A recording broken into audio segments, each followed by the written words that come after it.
okay. Ginagawa ko ano ngayon, January 27. Ito kasadyahan sa Iloilo. Yung ginagawa ko ngayon, nag-aalis ako ng damo. Damo? Damo dito sa ilalim ng Dragon fruit. dragon fruit. So para yung nutrients na nilalagay natin ito mga pataba hindi makuha ng mga damo. So kasi hindi hindi ako nag-apply ng synthetic fertilizer at saka hindi ako nag-spray ng damo para sa damo. So ginagawa ko dahil wala naman akong duty, ito lang, no? So nilalasan ko ng damo at saka katapos ito nilalagyan ko ng organic fertilizer. So mga ka-dragon fruit, ito pala yung yung nilalagay ko. Sige, tingnan mo ito. So ang tawag dito is dumi ng organic compost mula sa dumi ng baboy o tawag nyo pig, no? So nilalagay ko sa puno Ng dragon fruit. ng dragon fruit. Ito kasi yung ipot ng tae ng Ng baboy. baboy. Almost mula ng pandemic hindi na ito na nadadagan. So kasi yung kapatid ng asawa ko, ni mama mo, si Mamaday.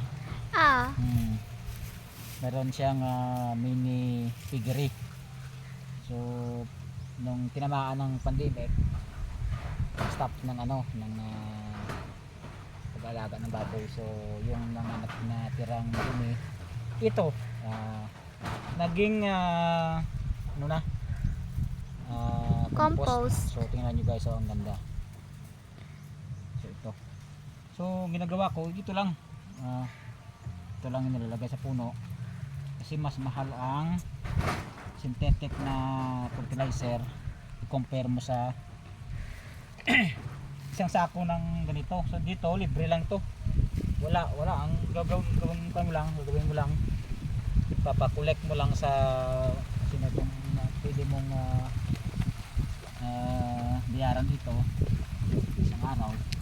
Pila na pa ka years na nga dragon katanom dragon fruit. So nag-start ako tanom sa dragon fruit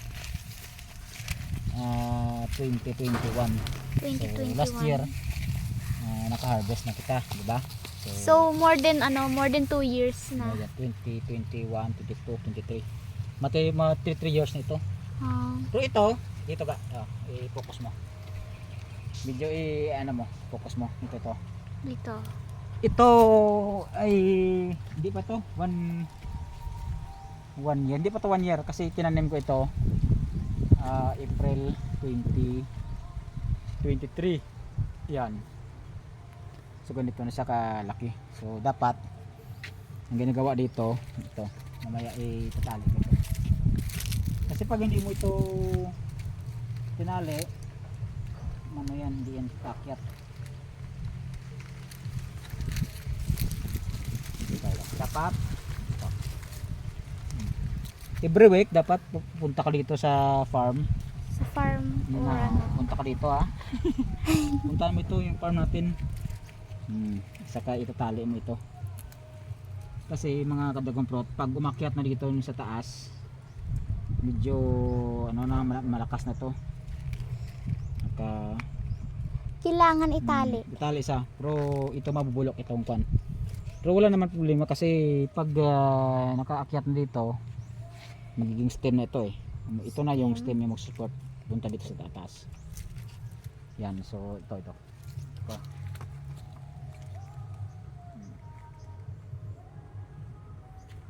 Dito. So ito, sabay ito.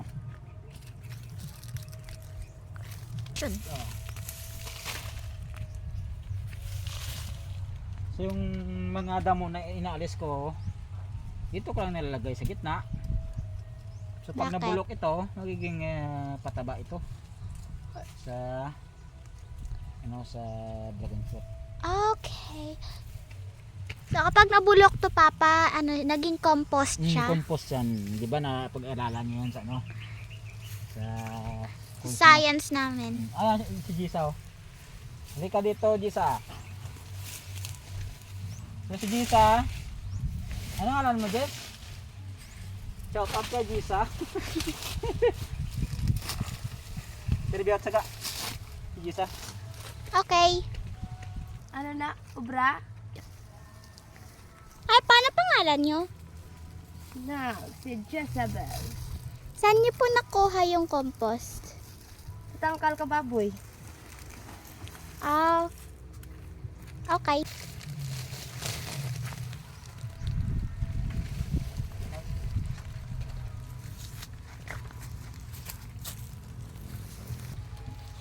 So, sa hindi pala nakakaalam, si Jisa ay sumasali sa ano nga tawag doon? Nanay, ah. Ha? Super nanay. Super nanay. So, sigurado mananalo ito kasi tingnan nyo naman guys oh, yung trabaho ng panlalaki. Kayang-kaya ni Jisa. Wala sa kaminingkingan niya Jisa yan. So, siya yung weekly na pupunta sa amin dito sa Dragon Fruit Farm at naglalagay ng mga pataba, nagdi-weeding, no? Nag-aalis ng damo. So siya nga yung pagtanim doon, no? Siya yung naglinis dito sa sa mini Dragon Fruit Farm. So nandoon siya yan gumawa. So weekly nagpupunta sa dito. Just now? Every Saturday? Schedule mo? Bagong tanim to pa? Oh. Isa rin yung tram, Jess? Yeah. You know? Dapat. November, December. Silver ba lang? December to. Anong klaseng dragon fruit to pa?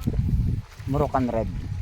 So hindi pa yan umakyat. Pag umakyat na siya guys, ganito yung gawin namin, no? Ito yung ginagawa ko. Nalagyan ko ng support na concrete sa gitna. O, kahit anong gawin yan, hindi maiga. Ito nga. Tapos sa itaas nalagyan ko ng round bars. So dito yung naka-attach yung yung kahoy na akyatan ng ating dragon fruit. So Bagong ito. style naman pa. So, yung iba nag Anong color to pa ng klaseng dragon? kuan ng Moroccan red. So yung iba may mga suloy na. May mga suloy. Color yellow to pa, no? Color yellow. May white nga dragon So in between ng nilagyan ko ng lubi. At saka coconut, no? At saka ito saging, may bunga na nga. Ganda na pa. Kunin ko na to. Buhay pa. Wala lang pa na mga 1 week pa siguro. Pwede na ipakaunan. Malutuon mo. Ah, So ito yung design ng aming trellis. may nag-3 years na to. 3 years. Okay. Three So years na to. ito yung tinanim ko nung 2021. So unang design ng trellis tubo. So ito guys. Tutubo siya.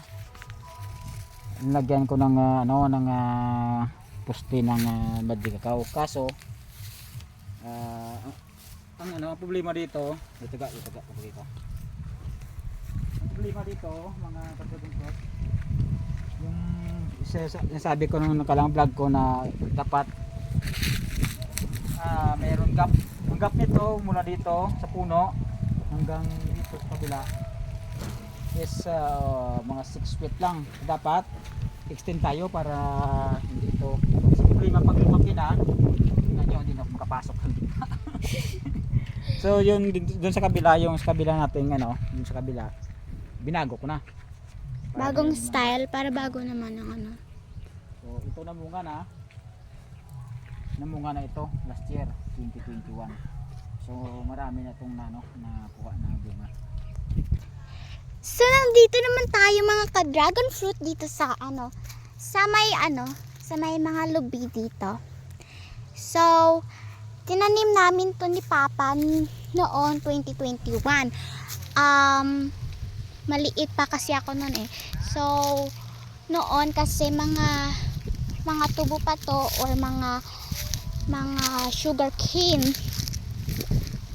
Ngayon is tignan nyo guys, ano siya ng malaki na at may mga dragon fruit pa dito.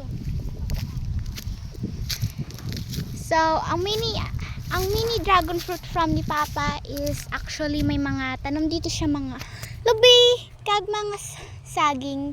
So, may mga mga dragon fruit. So, of course, ginabaligaan naman ng dragon fruit. So, wala pa kami yet harvest kay because so wala pang mga dragon fruit. So, maliit pa kasi yung yung mga lubi dito and wala pang bunga. So, mga 2 years na to, guys. 2 years or mga 2 years na to, guys. Ang dragon fruit. So, kasama ko yung yung sister ko at si Papa na magtanim dito. Ngayon, tignan nyo guys. Ito na, marami ng wow. So, bumalik na tayo guys. Let's go! So guys, bago tayo bumalik, pakita ko sa inyo ang kung gaano kalapad yung yung farm dito. Ito, dun yung mga dragon fruit ni Papa. So malayo pa dito sa sa bahay namin. Hindi gaano kalayo, Bacolod pa lang. Yes, sa Bacolod lang tayo. Tignan nyo guys. Okay, ma-sit down muna ko to for a couple of minutes. Wow, ang ganda na. Okay, let's go. Hi pa. May tanong ko sa iyo, Papa. Ano pa pang mga disease ng mga dragon fruit? Okay. Ang disease, so usually stem rot. Stem rot? Stem rot yung ano yun? ito. Wala dito stem rot na. Okay, so stem rot yung wala sample dito stem rot na. Kasi ito guys, no, so ang stem rot kasi na-notice ko sa ibang farm, kapag gumamit ka ng like mga urea o urea, mataas sa urea, nitrogen, so tinatamaan ito ng ng stem canker, stem rot, no, natawag ito stem. So hanggang mabubulok ito, parang mag-brown pa. mag-brown, yes. So kaya nga ako nag-apply ng practice ko nang apply ng tawag ito ng compost, organic, para hindi masyama yung yung resistensya ng ng tanim natin na dragon fruit na sa fungus, medyo malakas, no? So kung mag-search kayo sa ibang sa YouTube ng mga about sa canker, makikita diyan mo. So pa hindi pa naman tinatamaan yung yung farm ko dito. Tingnan mo. Parang healthy pa healthy. yung farm. Ito nga. 1 year, mag 1 year na ito. 1 year. Akala ko 2 Ito years. yung design. So isang sasabi na mahina daw yung yung trellis ko. So ito, tubo ito. 2 inches na tubo. 2 inches. Bulok 2 inches na pa. tubo. So ito yung yung ginagawa ko. Nilagyan ko ng round bars dito. Kasi pag nakaakyat na dito sa taas yung dragon fruit, ito ganyan, no? Medyo malakas naman yan. May support naman ako dito yung concrete na poste. Concrete. Yeah. Aray. So, ano pa pang mga disease pa? Ano pa pang mga iba't ibang klase? Steam rat, tangke fungus, yan. So, usually, yung mga langgam, no? Kasi Langgam? yung, ano, yung ito, yung mga langgam, oh. Pero hindi pa naman yan, ano, hindi pa naman yan masyadong, ano, napito na, ano. Kasi Yan, may mga matamis langgam, ito, oh. matamis itong, ano, itong, suloy nito, matamis ito. Dragon fruit pa nga gamay na pa. Ito na, nang, may, ano, may langgam dyan. May langgam. Sabay. Ouch. Sige na. Bye-bye pa! Sige, una lang. Okay. So thank you guys for watching this video. I hope you like this video, and please like and subscribe. Click that button. Oh, click that red thingy. Yes, that subscribe button. If you want dragon fruit, please comment below kung gusto nyo guys. Kasi wala pa ditong dragon fruit. So thank you for watching this guys. I hope you like my video. Thank you. So, bye-bye. Bye-bye dragon fruit. Okay, let's go. Bye-bye.